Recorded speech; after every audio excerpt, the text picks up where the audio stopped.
Welcome to another edition of 822 News for Wednesday, May 12, 2021. I'm Julian Cruz. This news streaming service is geared to keep you informed of developing and interesting news stories affecting the Belizean society. 822 News has been created to offer an outlet and invite individuals to share newsworthy issues which impacts us all as a people. Today is day 12 of the Belize National Teachers Union Strike Action. The joint union's negotiating team and government representatives are set to meet again on Thursday, and reports are that the decision on strike actions will be taken only after the results of that meeting. So what is the next step in these talks? Government took a decision to not introduce salary cuts while negotiations are ongoing. However, the issue is not only about the 10% salary cut for teachers and public officers. There are also concerns of good governance. The government of Belize has presented draft legislation to hold workers in public office more accountable. They have tabled 3 drafts of good governance legislation and presented 2 already. The unions are reviewed the draft of the Whistleblowers Act and the draft of the Asset Recovery Act, and there is a draft of the Campaign Financing Act still in the works. The joint negotiation team has been tasked to review the information and return that back to government so that it can go back to the drafters. The time frame for tabling these new legislations are July or August of 2021 in terms of that being tabled. The union team is still waiting on the draft of the Campaign Financing Act. Although the 10% pay cut is still a sore point, Senator Elena Smith, BNTU President, stated, and we quote, "We are fighting as hard as we can, but if it is that there must be a cut, there is no other way out. There is no way for us to challenge it in any way. Then it's best that you get some kind of compensation for that, if that has to be the result." End quote. The resolution on this issue is key to see the strike come to an end. The challenge lies in finding some common ground. Here are some proposals put forward by the unions toward finding common ground. Reducing electricity and water bills by 1 to 2%. Reducing cost of consumer goods since the monthly grocery bill has been on the rise since this year began. The SIB stated it increased by 4.3%.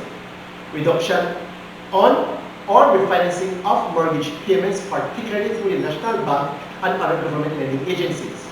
GOB had proposed to fine up to $5 million to help offset mortgages of public officers.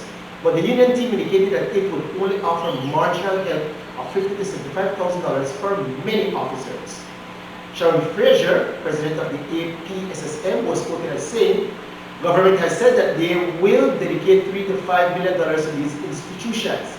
If you want to cover a large number of people, it will mean that we are talking about mortgages of nearly nothing more than $50,000 to $75,000.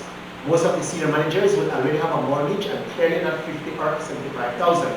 So we would not be able to benefit from that any at all. So that proposal for the most part is of no use to us." End quote. Negotiating with the people frustrated and disenfranchised by its government seemingly bent on having its own way is a migraine headache, no doubt. So here's a bit of advice for the government of Belize. Call Nayib Bukele, the president of El Salvador, and ask him for some advice on how to navigate our people and our country through these treacherous economic waters. His heart and will seems to be in the right place. We'll go for a break and be right back with more news.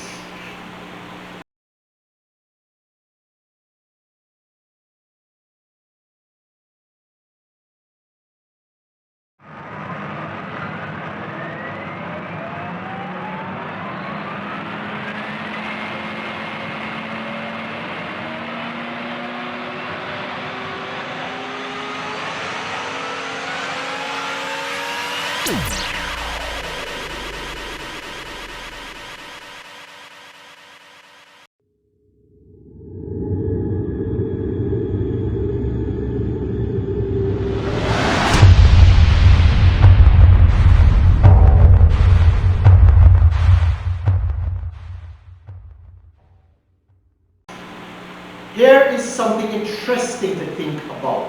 Back in the 2006-07 fiscal year, when GOB embarked on its $1 billion super bond romance with international investors, the commitment was to repay the debt over a period of approximately 30 years.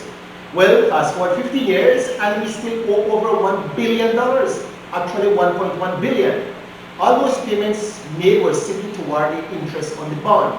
Back in April of 2020, Standard & Poor's had lowered Belize's credit ratings from a B negative to a triple C, all due to the effects of COVID-19 pandemic. Well, so they say. With a growing deficit of over $300 million back in May of 2020, just in the day-to-day country management, former Prime Minister Dean Barrow had stated that the time had come to trim emoluments and pensions, which at that time was a whopping $688 million. The international financial institutions had advised the then government to cut back on the wage bill, but Barrow had managed to avoid taking that direction.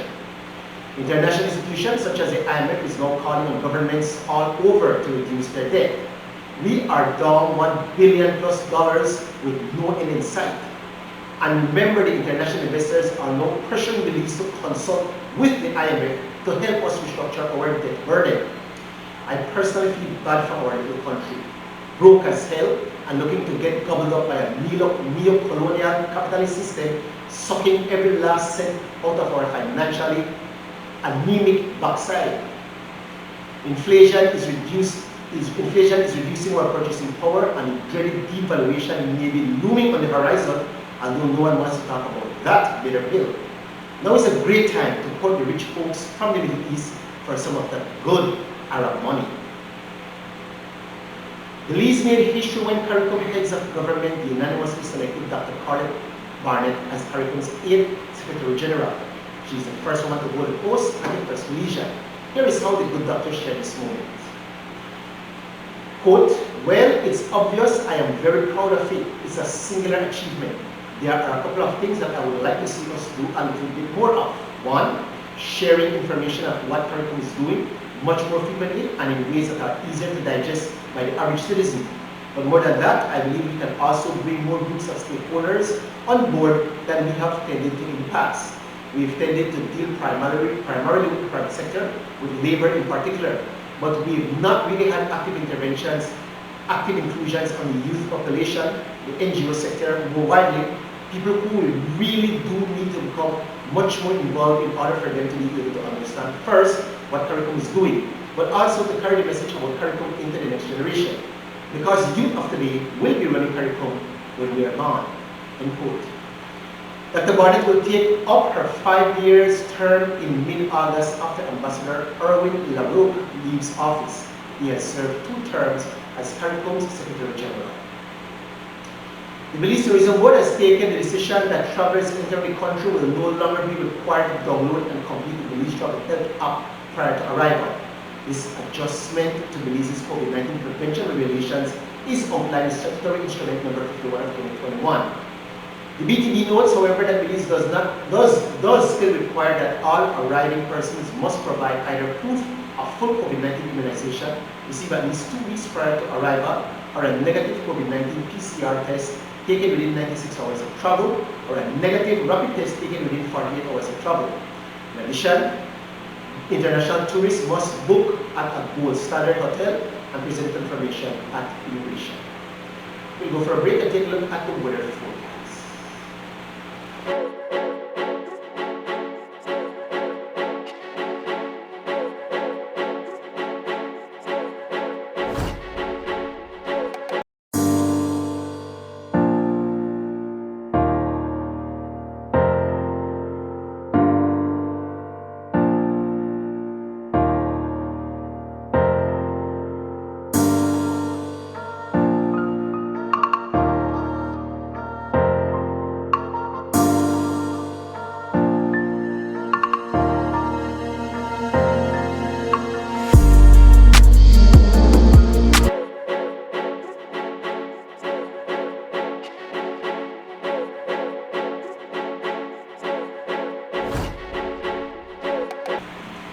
Recent attacks by Israeli military forces against Palestinians has prompted the government of Belize to issue a release condemning the acts of violence.